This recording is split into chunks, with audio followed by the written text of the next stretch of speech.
Hello बच्चों, आपका पाठ 6 है शहरीकरण एवं शहरी जीवन। हमने आपको ये क्वेश्चन लिखवा दिया होगा। शहरी जीवन और ग्रामीण जीवन में अंतर क्या है आपने पढ़ा होगा। शहरी जीवन में मनोरंजन का केंद्र है, पुलिस थाना है, स्कूल है, अस्पताल है, कॉलेज है, पुस्तकालय है, यातायात की सुविधा है। और ग्रामीण क्षेत्रों में नहीं है। और यही आंसर आप एक्सप्लेन करके लिखिएगा कि शहरी क्षेत्रों में मनोरंजन के केंद्र हैं, शहरी क्षेत्रों में विद्यालय है, कॉलेज है। इसके विपरीत ग्रामीण क्षेत्रों में नहीं है। शहरी के केंद्रों में अस्पताल की व्यवस्था है, इसके विपरीत ग्रामीण क्षेत्रों में नहीं है। हमने ये क्वेश्चन का आंसर आपको पहले बता दिया था, उसको हम पुनः आपको दोहरा रहे हैं, रिपीट कर रहे हैं। इसलिए हम अगला क्वेश्चन आपको हम बताएंगे। शहर किस प्रकार के क्रियाकलाप के केंद्र होते हैं। हमने आपको बताया था कि शहर अनेक प्रकार के क्रियाकलापों के केंद्र होते हैं। पहला है मनोरंजन। शहरों में मनोरंजन की व्यवस्था है। वहाँ पे पार्क आपको मिलेगा, वहाँ पे बच्चों के खेलने का मैदान मिलेगा और अलग अलग कार्यक्रम शहरों में होते हैं। इसके विपरीत ग्रामीण क्षेत्रों में नहीं होते हैं। शहरों में विद्यालय है, कॉलेज है, इसके विपरीत ग्रामीण क्षेत्रों में नहीं है। शहरों में पुलिस चौकी की व्यवस्था है, यातायात की सुविधा है, ग्रामीण क्षेत्रों में नहीं है। इस तरह शहर जो होता है अनेक प्रकार के क्रियाकलापों का केंद्र होता है। वहाँ पे व्यापारिक सुविधाएं भी है कि शहरों में व्यापार की भी पूर्ण संभावना वहाँ पे है। इसके विपरीत ग्रामीण क्षेत्रों में नहीं है। शहरों में कल कारखाने हैं, वहाँ पे लोग जाके जीवन व्यतीत करते हैं, कल कारखानों में काम करते हैं और आमदनी का एक साधन शहरी क्षेत्र है। इसके विपरीत ग्रामीण क्षेत्रों में यह व्यवस्था नहीं है।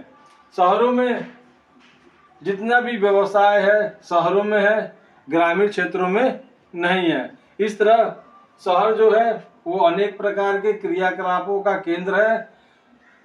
अगला क्वेश्चन है 19वीं शताब्दी के मध्य में बम्बई को आबादी में भारी वृद्धि क्यों हुई। आप इसका उत्तर लिखिएगा। 19वीं शताब्दी के मध्य में बम्बई की आबादी में, ये की है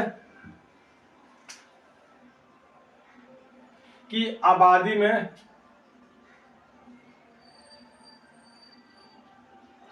में भारी वृद्धि इसलिए हुई क्योंकि बम्बई में कल कारखाने थे, बम्बई में सूती मिल था, वहाँ पे अलग अलग जगहों के लोग काम करने के लिए जाते थे।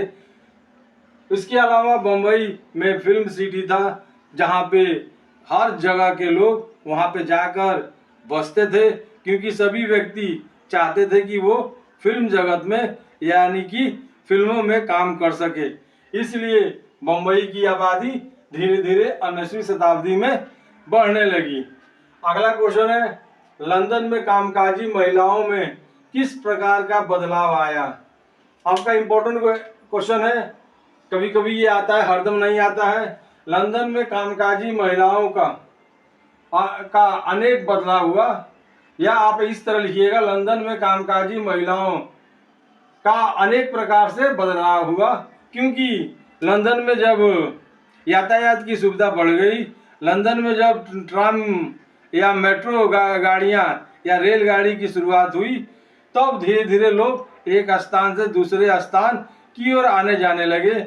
इसके कारण उनकी नौकरी भी और अन्य व्यापार का भी कार्य सुचारू रूप से चलने लगा और इस तरह महिलाओं का जीवन में बहुत अधिक परिवर्तन हुआ क्योंकि महिलाएं घर से बाहर निकलने लगी और वे अलग अलग कार्यों को यानी व्यवसाय को करने लगी। महिलाएं एक स्थान से दूसरे स्थान की ओर यात्रा करती थी और इसके लिए उन्हें रेलगाड़ी की सुविधा यानी ट्राम की सुविधा या मेट्रो की सुविधा उपलब्ध थी जो भूमिगत रूप से चलती थी। इसलिए वे आसानी से एक जगह से दूसरे जगह जाने लगी काम करने के लिए और वे घर से बाहर निकलने लगी। अगला क्वेश्चन है शहरीकरण से आप क्या समझते हैं? शहरीकरण में सहायक तत्वों का उल्लेख करें। हमने आपको इसका आंसर बता दिया था कि शहर किस प्रकार के क्रियाकलाप के केंद्र होते हैं। ठीक वही आंसर, शहरीकरण से आप क्या समझते हैं? शहरीकरण का तात्पर्य एक शहर का विकास होना। जैसे आप अगल बगल जितने भी है शहर, वहाँ पे देखे होंगे कि शहर जो होता है वो अलग अलग क्रियाकलापों का केंद्र होता है। शहरों के माध्यम से व्यापार किया जाता है, वहाँ से व्यापारी लोग सामान लेके गाँव में लाते हैं और गाँव में बेचते हैं। शहर में अलग अलग सुविधाएं होती हैं, यातायात की सुविधा होती है, शहर में पुस्तकालय की सुविधा होती है, शहर में कॉलेज होते हैं, शहर में विद्यालय होता है, शहरों में अस्पताल की सुविधा होती है, शहरों में यातायात की सुविधा होती है, अलग अलग प्रकार की सुविधा शहर में होती है और लोग वहाँ पे बसते हैं क्योंकि वहाँ पे रोजी की व्यवस्था होती है। यानी कि कल कारखाने शहरों में होते हैं, इसलिए गांव से लोग शहरों में जाकर बसते हैं और कल कारखानों में काम करते हैं। शहरीकरण में सहायक तत्वों का उल्लेख करें। शहरीकरण में क्या क्या सहायक तत्व है? फॉर एग्जाम्पल हमने आपको बताया कि तत्व क्या है? व्यापारिक केंद्र है, मनोरंजन का साधन है और विद्यालय है, कॉलेज है, यातायात की सुविधा है। ये सभी सहायक तत्व होते हैं। कल कारखाने जिससे व्यापार किया जाता है, जिससे सामानों का एक स्थान से दूसरे स्थान पर ले जाने में आसानी होती है। कल कारखानों में व्यक्तियों के द्वारा कार्य किया जाता है और वे अपना जीवन यापन करते हैं। अगला क्वेश्चन है, पेरिस के हास्यमानीकरण से आप क्या समझते हैं? पेरिस का पुनर्निर्माण कैसे किया गया? इसका उत्तर है 1852 ईस्वी में फ्रांस के सम्राट लुई नेपोलियन तृतीय ने पेरिस का पुनर्निर्माण पर बल दिया, क्योंकि वे चाहते थे कि पेरिस का पुनर्निर्माण हो सके, यानी पेरिस में सभी तरह की सुविधा हो और वो सुंदरता से वो क्षेत्र परिपूर्ण हो, वहाँ पे सभी तरह की व्यवस्थाएं हो, बाग बगीचा हो, फुलवारी हो और पेरिस जो है मनमोहन दिखे, इसके लिए उन्होंने पेरिस में क्या हास्यमानीकरण किया था, जिसके कारण पेरिस का विकास हो सके, नगरों को सुंदर भव्य आकर्षक बनाया गया। पेरिस में बागवानी की व्यवस्था की गई।